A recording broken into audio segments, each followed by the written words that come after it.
السلام علیکم دوستو، آج ہم بات کریں گے کلیڈیم سیک۔ کلیڈیم سیک کا سب سے زیادہ اثر آلات تناسل پر ہوتا ہے، اور ایف ایم ای ڈی اس دعا کی یعنی کہ آلات تناسل ہے، اور ادائے تناسل میں خارش ہوتی ہے، کسی ایک عضو کا ٹھنڈا پڑ جانا اور لیٹ جانے کا رجحان۔ بائیں کربٹ لیٹنے سے اسے تکلیف میں اضافہ ہوتا ہے، اور اس کی اہم اور رہنما علامت یہ ہے کہ معمولی سی آواز سے اس کی نیند ٹوٹ جاتی ہے، چلنے پھرنے سے ڈر لگتا ہے۔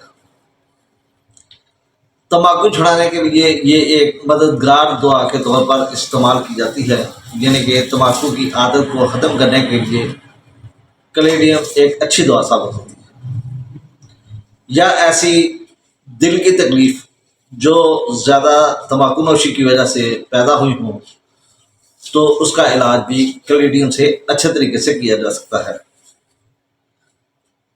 یا اس کے علاوہ اگر زیادہ تمباکو نوشی کرنے کی وجہ سے اگر دمے کی شکایت ہو تو بھی یہ ایک زبردست دوا ہے۔ اگر ہم سر کی بات کریں تو تمباکو پینے والے لوگوں کا سر درد، اعصابی شکایات اور زبردست نسیان، یعنی کہ اسے بھولنے کی بیماری ہوتی ہے۔ ابھی ابھی کیا ہوا،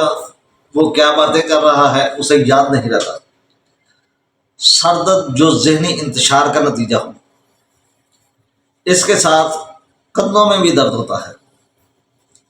آنکھ اور پیشانی میں دباؤ کا احساس ہوتا ہے،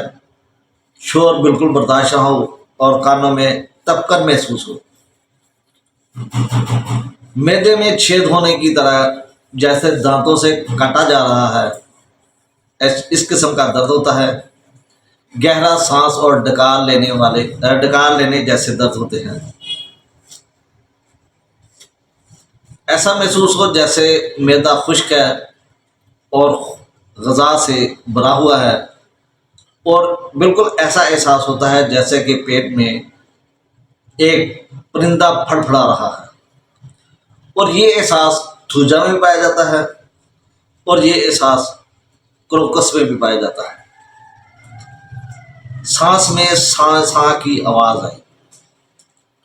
اور اس کا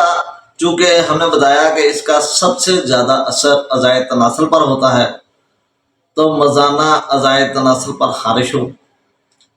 اسے مخصوص نہایت سرخ ہو، ایسا محسوس ہو کہ جیسے اعضائے تناسل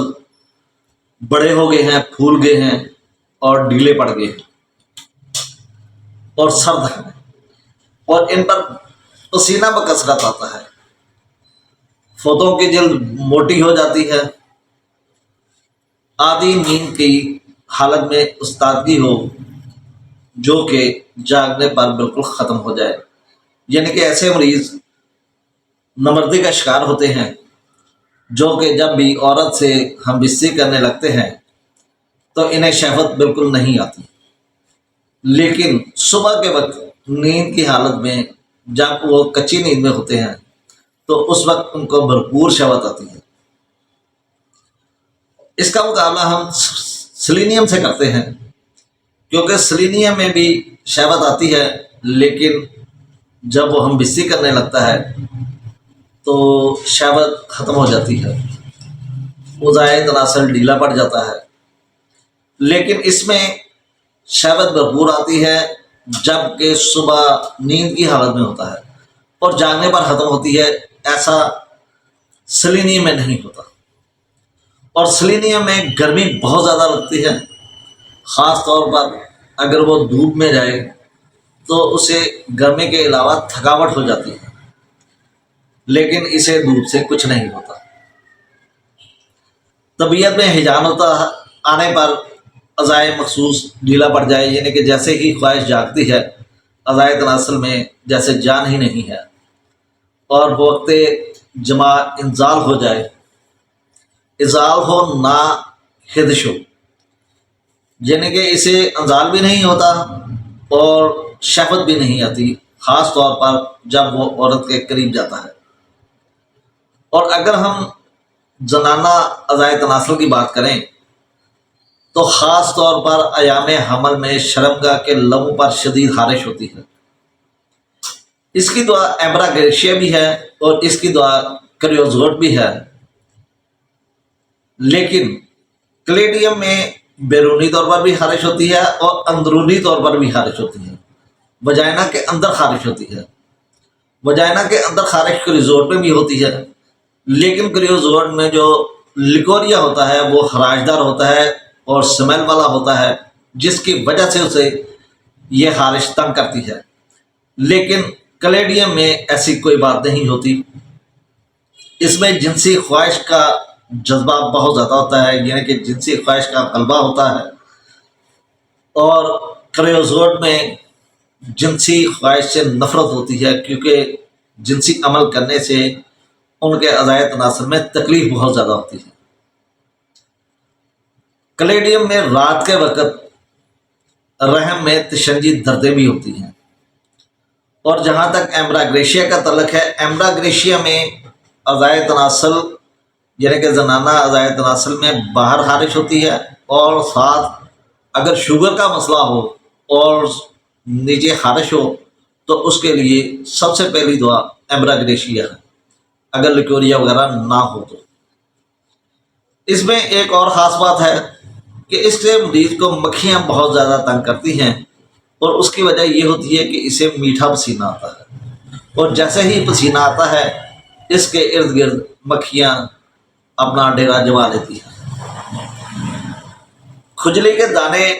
نکلنے اور دمہ کی علامات یہ بار بار عدل بدل کر آتی ہیں،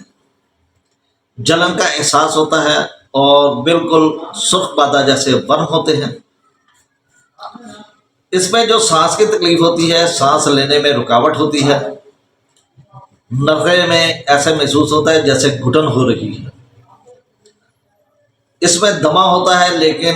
اس میں کف جو ہوتی ہے وہ آسانی سے نہیں نکل سکتی، اور مریض سونے سے ڈرتا ہے کہ جیسے ہی میں سوؤں گا تو مجھے تکلیف ہوگی، کھانسی کی، دمے کی، سانس میں رکاوٹ کی، اور اس وجہ سے وہ سونے سے ڈرتا ہے۔ اور اس میں کمی جو ہوتی ہے وہ پسینہ آنے سے ہوتی ہے، اور دن کے وقت سونے کے بعد ہوتی ہے۔ رات کو یہ سونے سے ڈرتا ہے، لیکن دن کے وقت سونے سے اس کو افاقہ ہوتا ہے، اور شدت اس میں حرکت سے ہوتی ہے۔ دوستو، یہ ایک چھوٹی سی دعا تھی، خاص طور پر یہ استعمال ہوتی ہے زنانہ وجائنل خارش کے لیے استعمال ہوتی ہے، لیکن جو میں نے دوسری دعائیں بتائیں ان میں ایمبراگریشیا ہے، ان میں کریوزوٹ ہے، لیکن کریوزوٹ میں لیکوریا بہت خراش دار ہوتا ہے، اور ایمبراگریشیا وہاں پہ استعمال ہوتی ہے جیسے اگر مریض کوئی شوگر کا مریض ہے اور اس کے ساتھ وجائنل انفیکشن ہے تو وہاں پہ ایمبراگریشیا استعمال ہوتی ہے۔ لیکن جو کلیڈیم ہے، کلیڈیم میں اندرونی اور بیرونی دونوں طرف خارش ہوتی ہے، اور جو کریوزوٹ ہے اس میں وجائنا پہ بھی خارش ہوتی ہے، اندر بھی خارش ہوتی ہے، اور اس کے علاوہ جو آپ جسے نل کہتے ہیں، یعنی کہ دونوں چڈوں کے درمیان بھی اسے شدید خارش ہوتی ہے۔ تو دوستوں، امید ہے کہ یہ جو چھوٹی سی ویڈیو ہے اور 2-3 ادویات میں نے ڈفرینشیٹ کرنے کی بھی کوشش کی ہے، کہ امید ہے کہ یہ آپ کو پسند آئے گی۔ اگر یہ ویڈیو آپ کو پسند آئے اسے لائک کریں، شیئر کریں، چینل کو سبسکرائب کریں، اور بیل آئیکن ضرور پریس کریں تاکہ ہماری آنے والی ہر ویڈیو آپ تک پہنچ سکے۔ اسی کے ساتھ اجازت ہوں، اللہ حافظ، اللہ کے بعد۔